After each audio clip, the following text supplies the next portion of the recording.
Pode parecer mais fácil ir, mas às vezes mudar-se é trocar os problemas que você já conhece pelos problemas que você ainda não conhece.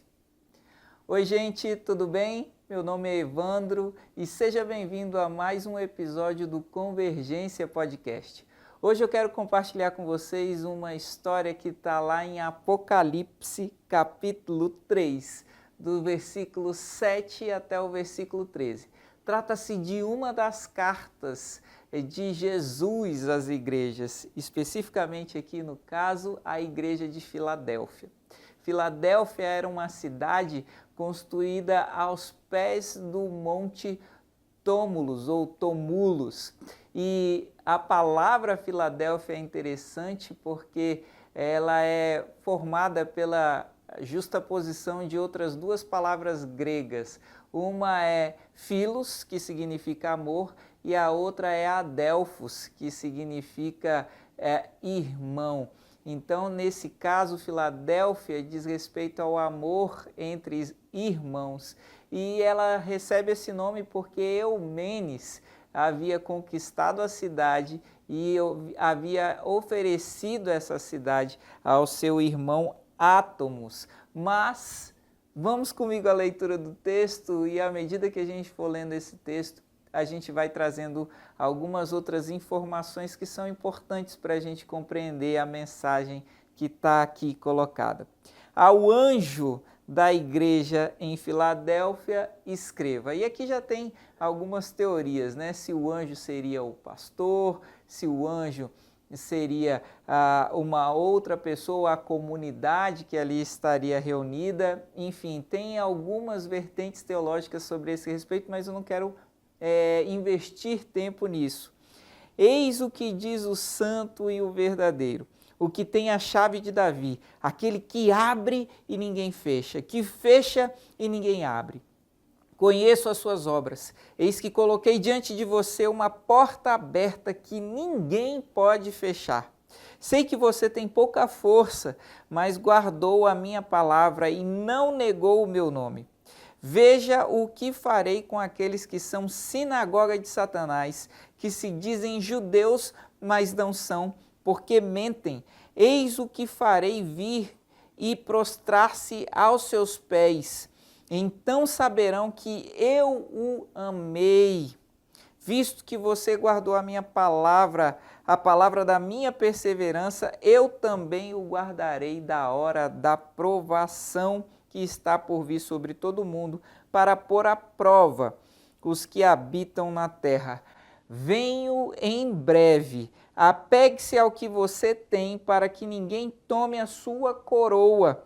Aquele que vencer será feito por mim, coluna no templo do meu Deus, e dali ele jamais sairá. Escreverei nele o nome do meu Deus e o nome da cidade do meu Deus, a nova Jerusalém, que desce dos céus, da porta de Deus, e também escreverei nele o meu novo nome.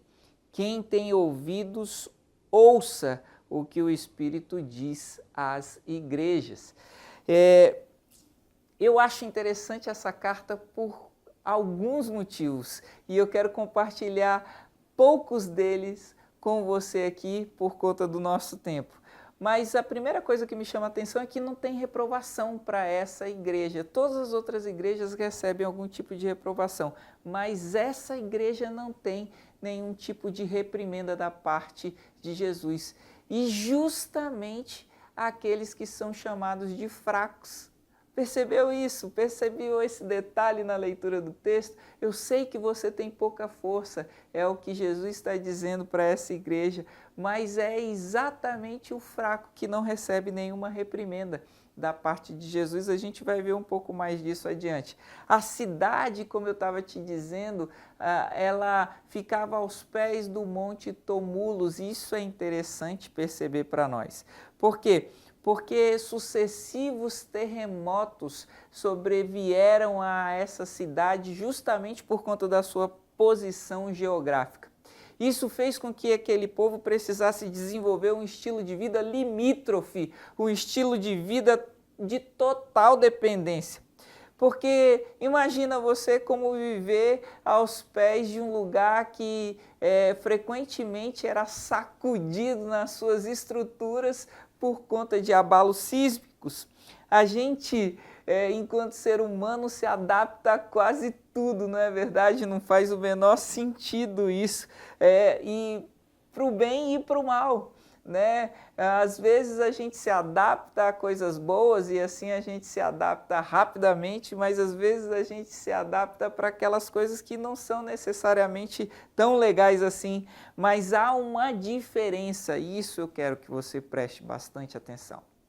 Há uma diferença entre assumir isso como destino, assumir as coisas ruins que acontecem na nossa vida como destino, escolher um determinado lugar desconfortável, assumindo que esse é o nosso destino e entender que esse lugar é apenas parte do processo é apenas parte da minha transição para o lugar definitivo para onde Deus quer me levar.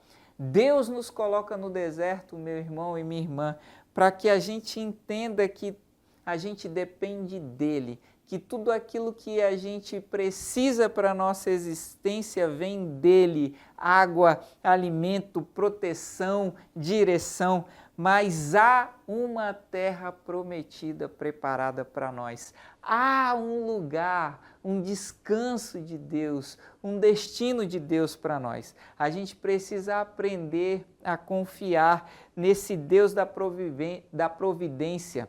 Viver em lugares de desconforto e insegurança e ainda assim termos alegria, porque a alegria é o Senhor, a alegria do Espírito vem do Senhor e não necessariamente das circunstâncias pelas quais nós estamos passando. Entende isso?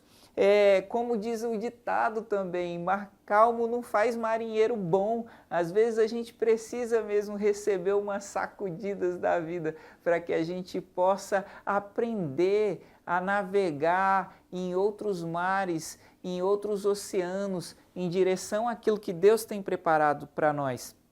Deus permite as crises nas nossas vidas e a gente precisa entender que essas sacudidas, que esses solavancos, que esses abalos, eles estão nos levando a confiar na providência de Deus. Eles estão nos levando a desenvolver um novo nível de intimidade, de maturidade na nossa fé.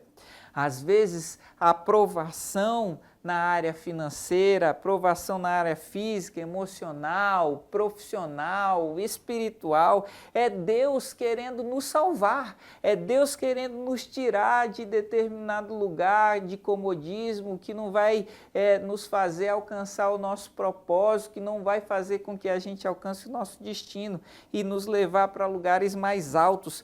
Reconhecer-se, meu irmão, pequeno, reconhecer-se incapaz, reconhecer-se dependente de Deus, atrai o olhar do Senhor para nós. É isso que tinha acontecido com essa igreja. Essa igreja era fraca, mas nesses momentos de fraqueza, é para os fracos que o poder de Deus se aperfeiçoa. O poder de Deus se aperfeiçoa na fraqueza, porque eles não contam com o seu poder, eles não contam com a sua força, eles contam com o auxílio, com aquilo que vem do Senhor. Esse é o Deus das oportunidades. Diz o texto que ele tem a chave de Davi, é a chave que abre e ninguém fecha, que fecha ninguém abre, ele pode abrir qualquer porta, ele pode fazer qualquer coisa. E eu quero compartilhar com você algumas das coisas incríveis que Jesus fala para essa igreja aqui, a igreja de Filadélfia. Observa comigo. Ele diz: eu abrirei para você uma porta que ninguém pode fechar.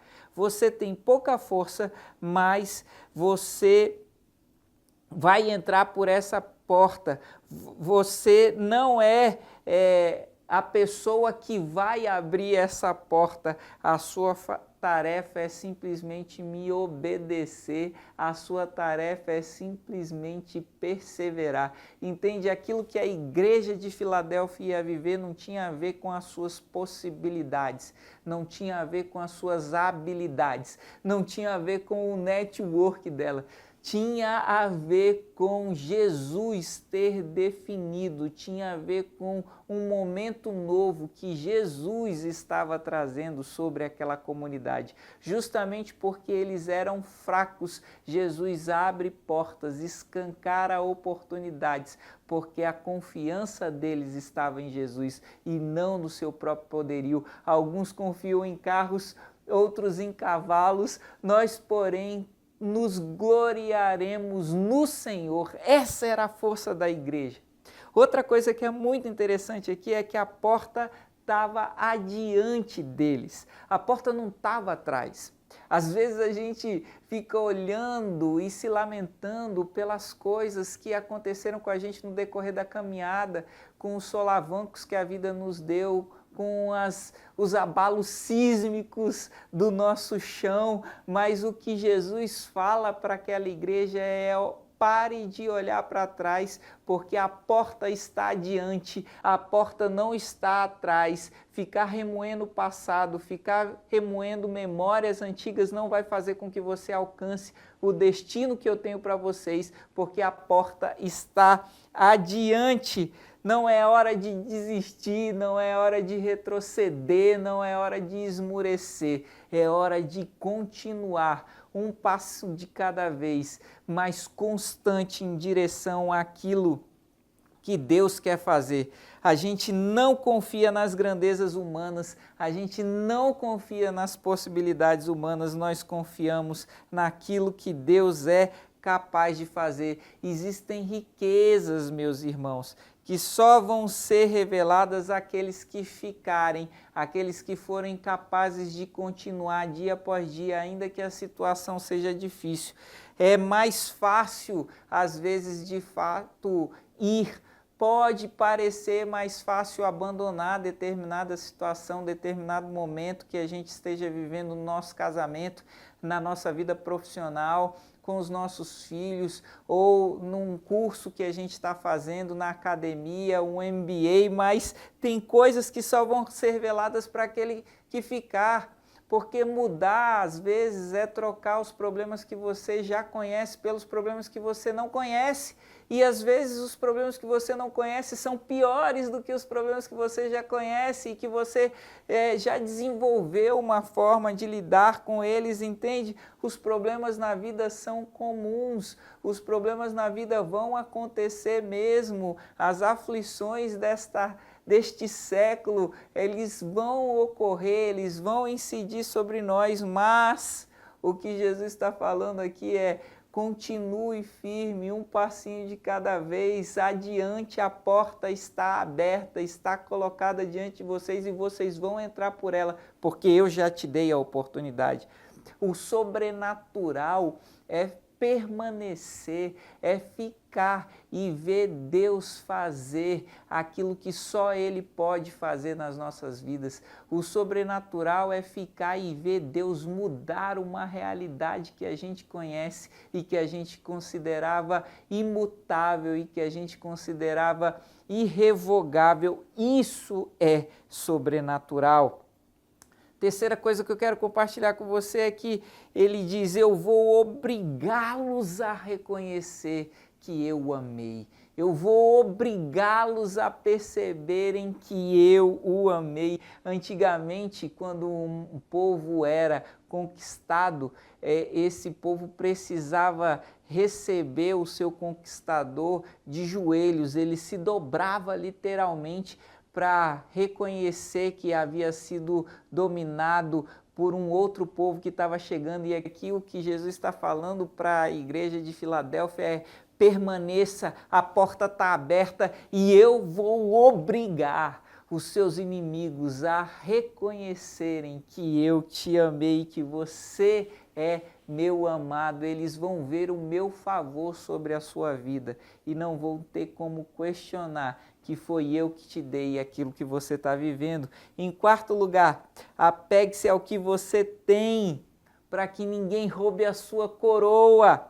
O que eles tinham, né? A gente está comentando aqui, eles não tinham nada, eles moravam numa cidade, inclusive, perigosa, abalada constantemente. Jesus fala que eles são fracos. O que eles tinham aqui era a fé, uma fé inabalável. O que eles tinham aqui era uma confiança inabalável. Jesus fala, não se preocupem, vocês não precisam se preocupar com nada, porque vocês, uma vez que me têm, uma vez que vocês confiam em mim, eu sou tudo que vocês precisam. Eu sou a sua provisão, eu sou o seu socorro, eu sou a sua bandeira, eu sou o sol da justiça que vem trazendo a cura sobre as águas. Está difícil, meu irmão, segura mais forte. Se não consegue mais, então clama a Deus, porque Ele com certeza está com os ouvidos atentos, Ele vê a sua agonia, Ele vê a sua aflição. Precisa abrir mão de algo nesse tempo de provação, precisa abrir mão de uma situação que você considera muito cara, abre mão, mas guarda a palavra, guarda a sua fé, guarda o seu coração, porque quem guarda a palavra, meu irmão, é guardado por Deus. Sabe, se você tiver que perder qualquer coisa, perca diante da suprema vocação para a qual você foi chamado em Cristo Jesus. Então, precisa abrir mão de relacionamentos, precisa abrir mão de status, precisa abrir mão de pessoas, abra mão, mas guarde a palavra, porque o prêmio vem a partir daí. E em último lugar, meu irmão, penúltimo, melhor dizendo, o vitorioso vai virar coluna.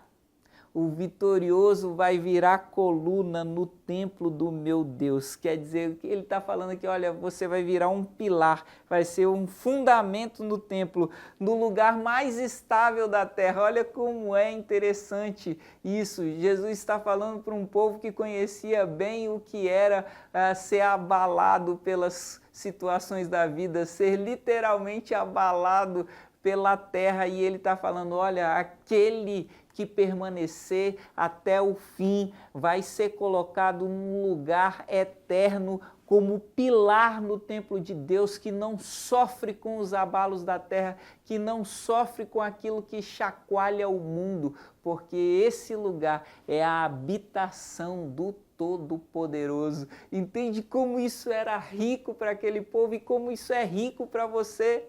Jesus está falando, vai chegar um tempo em que todos os abalos desse mundo, em que tudo aquilo que rouba a sua paz, tudo aquilo que rouba a sua atenção, tudo aquilo que rouba o seu sossego, que te gera desconforto, que te gera dor, vai passar. E se você permanecer até o fim, eu vou te fazer pilar, eu vou te fazer fundamento no templo do meu Deus, onde os terremotos não têm nenhum poder, onde a sua morada virou eterna, virou para sempre. Agora sim, em último lugar, você vai receber o nome do meu Deus. Eu acho isso incrível, porque ele fala, esse nome, você vai receber ele na sua pele, você vai ser marcado pelo nome de Deus. Ele fala, terá o nome do meu Deus, terá o nome da cidade também tatuado, como marca perpétua de que você é meu, de que eu sou seu, é propriedade exclusiva,